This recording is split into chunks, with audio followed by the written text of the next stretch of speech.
A reading from 1 Samuel chapter 3. In those days, when the boy Samuel was serving the Lord under the direction of Eli, there were very few messages from the Lord, and visions from him were quite rare. One night, Eli, who was now almost blind, was sleeping in his own room. Samuel was sleeping in the sanctuary where the sacred covenant box was. Before dawn, while the lamp was still burning, the Lord called Samuel. He answered, "Yes, sir," and ran to Eli and said, "You called me, and here I am." But Eli answered, "I didn't call you. Go back to bed." So Samuel went back to bed. The Lord called Samuel again. The boy did not know that it was the Lord, because the Lord had never spoken to him before. So he got up, went to Eli and said, "You called me, and here I am." But Eli answered, "My son, I didn't call you. Go back to bed." The Lord called Samuel a third time. He got up, went to Eli and said, "You called me, and here I am." Then Eli realized that it was the Lord who was calling the boy. So he said to him, "Go back to bed, and if he calls you again, say, 'Speak, Lord, your servant is listening.'" So Samuel went back to bed. The Lord came and stood there and called as he had before, "Samuel, Samuel." Samuel answered, "Speak, your servant is listening." The Lord said to him, "Someday I am going to do something to the people of Israel that is so terrible that everyone who hears about it will be stunned. On that day, I will carry out all my threats against Eli's family from beginning to end. I have already told him that I am going to punish his family forever because his sons have spoken evil things against me."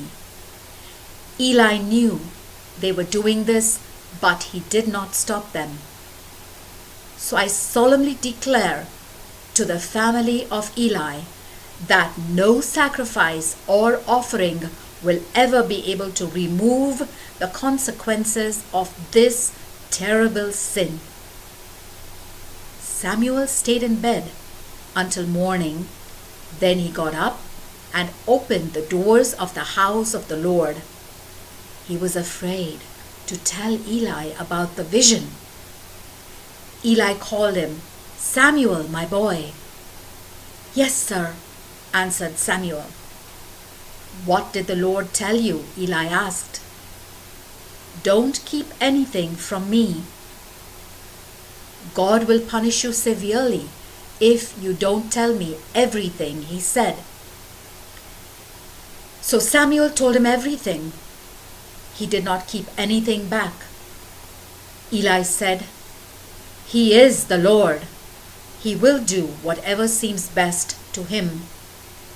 As Samuel grew up, the Lord was with him and made come true everything that Samuel said. So all the people of Israel, from one end of the country to the other, knew that Samuel was indeed a prophet of the Lord. The Lord continued to reveal himself at Shiloh, where he had appeared to Samuel and had spoken to him. And when Samuel spoke, all Israel listened. The word of the Lord.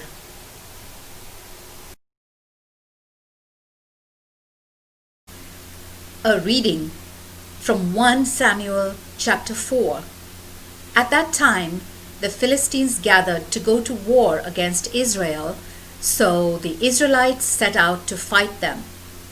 The Israelites set up their camp at Ebenezer, and the Philistines at Aphek.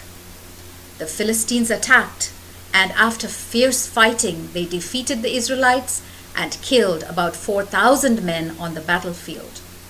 When the survivors came back to camp, the leaders of Israel said, "Why did the Lord let the Philistines defeat us today?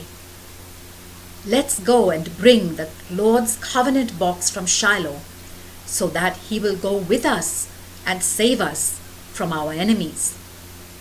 So they sent messengers to Shiloh and got the covenant box of the Lord Almighty, who is enthroned above the winged creatures. And Eli's 2 sons, Hophni and Phinehas, came along with the covenant box.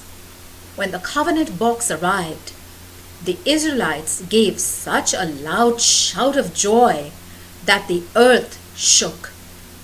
The Philistines heard the shouting and said, "Listen to all that shouting in the Hebrew camp. What does it mean?"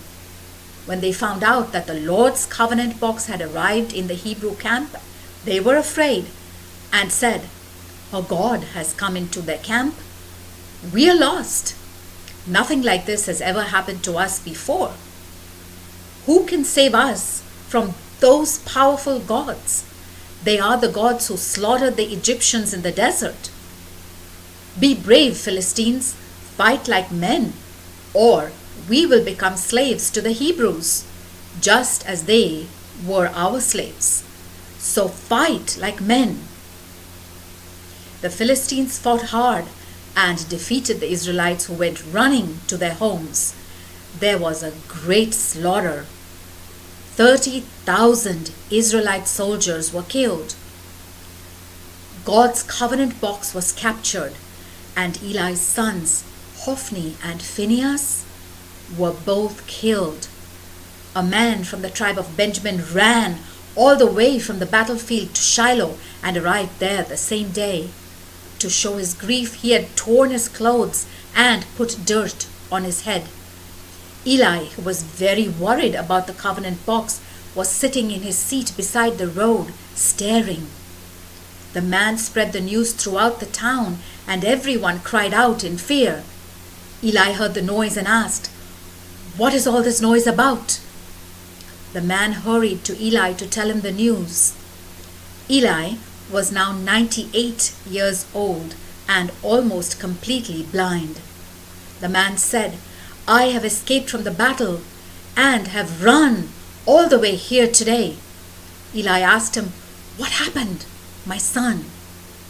The messenger answered, "Israel ran away from the Philistines. It was a terrible defeat for us. Besides that, your sons Hophni and Phinehas were killed, and God's covenant box was captured." When the man mentioned the covenant box, Eli fell backward from his seat beside the gate. He was so old and fat that the fall broke his neck, and he died. He had been a leader in Israel for 40 years. Eli's daughter-in-law, the wife of Phinehas, was pregnant, and it was almost time for her baby to be born. When she heard that God's covenant box had been captured and that her father-in-law and her husband were dead, she suddenly went into labor and gave birth. As she was dying, the women helping her said to her, "Be brave, you have a son." But she paid no attention and did not answer. She named the boy Ichabod, explaining, "God's glory has left Israel," referring to the capture of the covenant box and the death of her father-in-law and her husband. God's glory has left Israel, she said, because God's covenant box has been captured. The word of the Lord.